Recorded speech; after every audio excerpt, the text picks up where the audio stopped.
Magandang araw po sa atin lahat. Nandito pa rin tayo sa Fiestag 2024 SMX Mall of Asia. Nandito tayo ngayon para kumuha ng broodstag or materyales dito sa isa sa pinaka hinahangaan at iniidolo pagdating sa breeding. Walang iba kundi kay Idol Al Garcia. Yan na, ito yung Algar Game Farm. Okay, so mas pasensya na kayo guys. Minarapat ko na mag-voice over kasi maraming sounds. So baka makapiright tayo. Siyempre, andito ngayon makakasama natin si Idol Al Garcia. Napaka-humble po niya, napaka-bait, napaka-low profile. Kumbaga, napakagaling na breeder, no? Napaka-humble, napaka-bait. Ano po? So, marami kang matututunan sa kanya. Kumuha tayo dito ng materyales sa kanya para mas ma-improve natin yung ating mga line at magpapapicture kami ni Idol Al Garcia. Ito guys, actually marami siyang tinatanong sa akin, taga saan daw ako, yan, nagkakakwentuhan kami. Sabi niya sa akin, tanggalin ko daw yung face mask ko. Sabi ko,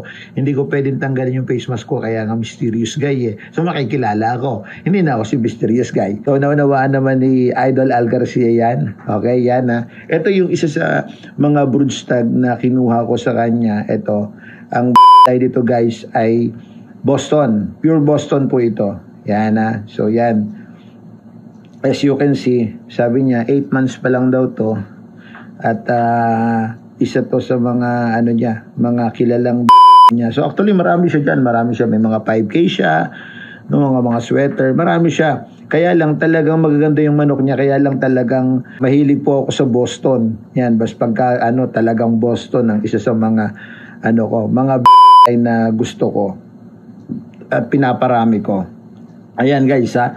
So si Idol Al Garcia talagang matagal na pong breeder. Ano, matagal na ano to, national endorser to si Idol Al Garcia. Isa sa pinakamalaking breeder po yan no. Algar Game Farm. National endorsers po yan.